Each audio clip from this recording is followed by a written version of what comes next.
started talking, and all of a sudden I started feeling a chest pain that I've never felt before, and I started pumping. I was still trying to figure out what was it. Okay. And she says, "Call your dad." My father, you have Call to your know. dad? Yeah. Well, you have to Call know. the doctor. Well, Life is full of surprises, and no one is immune to the not so pleasant surprises that life can bring. Our guest today is someone who learned this lesson on a day when he was least prepared for it. What started out as a normal day and which appeared to be just like every other day gradually started unfolding into a nightmare when he suffered a heart attack. Ato Yankah, the founder of Gentlemen Essentials and nephew of the former UN Secretary General, is here to share his life-transforming story with us. So, Ato, thank you for being here on the show. thanks for having me. So before we start with your personal story, tell us a little bit about this Gentlemen Essentials thing that you have going. Gentlemen's Essentials is basically a platform for gentlemen by gentlemen. I decided 6 years ago that I wanted to inspire others, and I started looking on the internet for other pages that would give me some inspiration in that sense, and I didn't find one. So I just basically started by just putting content out, and it grew. Now we're close to 1 million, so 1 million? Yeah. Followers? Followers. Wow. Well, it's Congratulations. 850,000. We are growing fast, so I guess like in 2-3 months we will cross. Fantastic. Well done. Thank you. So, about your heart attack. Yeah. Let's start from the beginning. Okay. How did it happen? Well, we were having dinner. Me and my wife, we had some friends over, and after dinner, we guys stepped out and started talking, and all of a sudden I started feeling a chest pain that I've never felt before. But it was not that frightening, not like something hit you, but something, a growing pain. Ah, okay. And 10-15 minutes later, my left arm got numb, and I started pumping it. It was like something when you don't have too much movement and you feel your arm. Yeah. Your muscle goes numb. I started pumping, and it didn't go. So I went inside, sat down, had something to drink. And waited till it passed, but it didn't. And the chest pain grew, and I excused myself and went to the bedroom and lied down on the bed. Really? Yeah, because I mean, You didn't know what it was? I was still trying to figure out what was right, okay. And the guest left an hour later, and my wife came in and said, "Guy, you don't look good." And I said, well, I'm not, I mean, my arm is numb, my chest is paining like hell. She says, "Call your dad." My father, you have Call to know. your dad. Yeah. Well, you have to Call know. the doctor. Well, my dad is a doctor. And Oh, right, my dad okay, is okay. actually one of the leading heart surgeons in the world. Oh, okay. So I called him, and I heard a sentence that I never wanted to hear, and he said, "Son, you're having a heart attack. You better call the doctor, the ambulance." So that's what we did, and he stayed on the phone until the ambulance came and guided me through with the breathing and all that stuff. Yeah. And yeah, that was something that really humbles you. Yeah, absolutely. Absolutely. Were you scared? Well, I was more confused than scared. Okay. I was confused. It's a situation you cannot really describe because it's basically like an out-of-body experience. Who is it? Yeah, because your mind is trying to comprehend what is happening to your body. Yeah. And because of my dad's profession, I basically knew, but I didn't want to really take it for a fact that something like this was happening to me. And when he got on the phone and told me that was happening, I panicked for a while. Yeah, because I mean, you know, having a heart attack is something to panic about. It is, but at the same time, you want to remain cool. I'm someone who always wants to be in control. You know, control your breathing, control whatever you do. Yeah. Listening to what the other person on the other line is telling you, so you can basically. So it happened all suddenly. You didn't have Suddenly. any symptoms, no like hints that something like that was gonna happen. No. It just happened just like that. It just happened like that. Wow. It just happened like that. And in fact, 2 days ago, I read this story about this actor whose sister, who's 18, just passed away through a heart attack. And it just happened like that. Oh. And that gives you a perspective or that gives me a perspective of how close I was coming to meeting my maker. Oh, yeah. And how lucky I am to see my kids grow up, Yeah. sit here and speak with you. Yeah.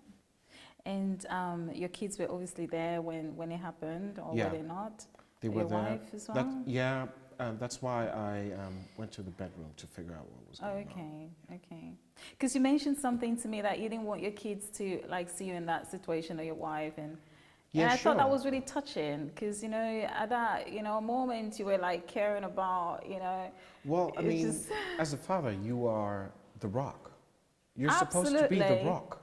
Solid, rock solid. Oh, come on. Yeah, I mean, even fathers, they have feelings. I know, they of have, course, of course. Weaknesses.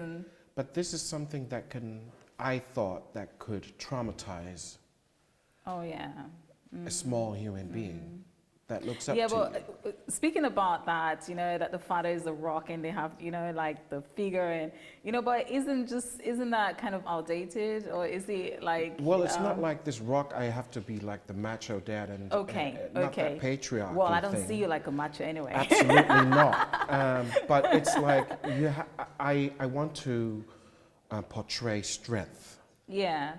Strength in a positive way. Strength is not always visually, but it's also intellectually. Yeah, but you're thinking of your kids, you're thinking of their well-being, you're thinking of their mental, which is very important. Yeah, I think it's very important. But I also think that kids should also be able to see the reality of what is possible, from a certain age, obviously. But absolutely. Yeah. At that time, my kids were 1 and 3. Oh, no, they're babies. That was basically, I mean, they were babies, so yeah, they're babies. I didn't want to expose them to. Yeah. And you also mentioned that, okay, your dad is a cardiologist or a doctor, a specialized doctor, and you used to watch operation. Yeah, I mean, back in the day, I remember when we were kids, when we were younger, my dad used to bring home training videos or videos from heart transplants or stuff that he did. How old were you? I remember, I think I was like 12. Oh, you're old enough to see the gory details of an operation. I was 12. Obviously. So I was like, we knew what was going on in the hospital where he worked. We knew that he had to cut people up. Oh. So do you think that might have probably helped you, having experienced that as a child, and, maybe like give you kind of the strength when you found out that you had a heart attack, that you didn't just, lose it totally, that you had some... That was a huge advantage. Perception of what it was all about. It was a huge advantage to have that background, although I never paid attention to what he was doing, but still you have information somehow in the back of your head. Yeah, totally. And that kind of influenced me, the way I reacted. Okay. So what kind of symptoms, you've experienced this now, and you had your own peculiar symptoms, but, obviously there are different kinds of symptoms, and is it the same from person to person, or would you say that it differs? Well, there are different symptoms that may occur having a heart attack. It's, of course, the chest pain. I guess that could be from an excruciating pain to a growing pain. It's numbness, it's feel nauseous, short breath, having pain in your back. In the back as well? Yeah. Oh, I didn't know that. And are they the same symptoms for women and for men, or are they different? Well, they differ a little bit. Yeah? They differ a little bit. I'm not too familiar, I have to say. I mean, I think I heard that it's like a heart burn, like kind of, you feel like a heart burn and that spreads. this is also what I read once. I haven't spoken to someone who went through that. Okay, so do you think it would have been like fatal if you hadn't made the choices that you made, like keeping calm and calling your dad and all of that? Do you think it would have Well, the thing is, like, escalated or I have to say that gotten if worse? you see, our body's our temple, and everyone who does sports or dances has a different kind of relationship to their body, because they try to listen to what their body says. If you ignore that, all those signals, you'll end up dead. Absolutely. That's true. You will. That's true. And yeah, you see a lot of people overworking, or like mistreating their bodies and not really like taking care. Absolutely. Yeah. That's why I say it was a humbling experience to know that what could have happened could have been really bad. So you start to appreciate life. Yeah. And you start to appreciate, like, really the small things, and it's the small things that actually are the big things. True. You start to, one of the first things that I did when I got out of the hospital was look up to the sky and see the stars. Thank God. Thank you. First of all that, but also see the stars. See Okay. how wonderful. Just appreciate the universe. Appreciate the sky, everything. Absolutely. It's we take things like that for granted. That's true. Absolutely. That's true. Yeah. And that was something, when I looked up and I saw the stars and all that stuff, and I said, you know what? There's so much beauty in this world. Yeah. That we don't really appreciate, because we're in our bubble. Oh yeah. We're in this. We're on focus. Yeah. And I always say, stop existing, start living. True. Don't just exist. Yeah. Yeah. Interesting. So, just a question about the Gentleman Essential thing that you're doing. Do you have any new projects, anything you would like to share with us? Well, I mean, there are a lot of things coming up with Gentleman's Essentials. Exciting! Well, we're growing, and I'm trying different things. We are going to, or I'm going to be doing a video cast. Okay. With a futurologist. His name is Max Tenius, and he's someone who really is researching future and how we will live in the future. Really? And that is some really crazy information that I was able to capture in the past weeks, and I'm really looking forward to that. I will be releasing an app at the end of the year. Great. Where we will be focusing on companies that do handcrafted products and all that stuff. Yeah. So there's so many things that are coming, and fantastic. I'm looking forward to that as well. well. And I'm alive. Oh yes, and we're alive. Yeah. And I'm actually, the next show with you will be, giving us new news. Like I hope so. I hope so. About your upcoming projects and things that you have in plan at the moment. So thank you so much, Ato. It was a lovely conversation with you, and all the best, and we'll see you next time. Thanks for having me.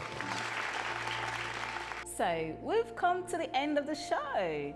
Don't forget to tune in for more episodes. Thank you for watching, and see you next time.